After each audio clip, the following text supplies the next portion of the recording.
സങ്കീർത്തനം 72. ശലോമോന്റെ ഒരു സങ്കീർത്തനം. ദൈവമേ, രാജാവിന് നിന്റെ ന്യായവും രാജകുമാരന് നിന്റെ നീതിയും നൽകണമേ. അവൻ നിന്റെ ജനത്തെ നീതിയോടും നിന്റെ എളിയവരെ ന്യായത്തോടും കൂടെ പരിപാലിക്കട്ടെ. നീതിയാൽ പർവ്വതങ്ങളിലും കുന്നുകളിലും ജനത്തിന് സമാധാനം വിളയട്ടെ. ജനത്തിൽ എളിയവർക്ക് അവൻ ന്യായം പാലിച്ചു കൊടുക്കട്ടെ. ദരിദ്രജനത്തെ അവൻ രക്ഷിക്കുകയും പീഡിപ്പിക്കുന്നവനെ തകർത്തുകളയുകയും ചെയ്യട്ടെ. സൂര്യചന്ദ്രന്മാരുള്ള കാലത്തോളവും അവർ തലമുറ തലമുറയായി നിന്നെ ഭയപ്പെടട്ടെ.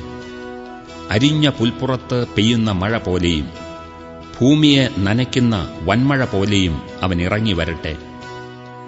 അവന്റെ കാലത്ത് നീതിമാന്മാർ തഴയ്ക്കട്ടെ. ചന്ദ്രനുള്ളിടത്തോളം സമാധാന സമൃദ്ധി ഉണ്ടാകട്ടെ. അവൻ സമുദ്രം മുതൽ സമുദ്രം വരെയും നദി മുതൽ ഭൂമിയുടെ അറ്റങ്ങൾ വരെയും ഭരിക്കട്ടെ. മരുഭൂമിയിൽ വസിക്കുന്നവർ അവന്റെ മുമ്പിൽ വണങ്ങട്ടെ. അവന്റെ ശത്രുക്കൾ പൊടിമണ്ണ് നക്കട്ടെ. തർശീശിലെയും ദ്വീപുകളിലെയും രാജാക്കന്മാർ കാഴ്ച കൊണ്ടുവരട്ടെ. ശേബയിലെയും സെബയിലെയും രാജാക്കന്മാർ കപ്പം കൊടുക്കട്ടെ. സകല രാജാക്കന്മാരും അവനെ നമസ്കരിക്കട്ടെ. സകല ജാതികളും അവനെ സേവിക്കട്ടെ. അവൻ നിലവിളിക്കുന്ന ദരിദ്രനെയും സഹായമില്ലാത്ത എളിയവനെയും വിടുവിക്കുമല്ലോ. എളിയവനെയും ദരിദ്രനെയും അവൻ ആദരിക്കും. ദരിദ്രന്മാരുടെ ജീവനെ അവൻ രക്ഷിക്കും. അവരുടെ പ്രാണനെ അവൻ പീഡയിൽ നിന്നും സാഹസത്തിൽ നിന്നും വീണ്ടെടുക്കും.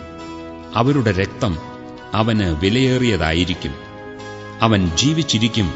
ശേബാപ്പൊന്ന് അവന് കാഴ്ചവരും. അവനുവേണ്ടി എപ്പോഴും പ്രാർത്ഥന കഴിക്കും. ഇടവിടാതെ അവനെ അനുഗ്രഹിക്കും. ദേശത്ത് പർവ്വതങ്ങളുടെ മുകളിൽ ധാന്യസമൃദ്ധിയുണ്ടാകും. അതിന്റെ വിളവ് ലെബാനോനെപ്പോലെ ഉലയും. നഗരവാസികൾ ഭൂമിയിലെ സസ്യം പോലെ തഴയ്ക്കും. അവന്റെ നാമം എന്നേക്കുമിരിക്കും.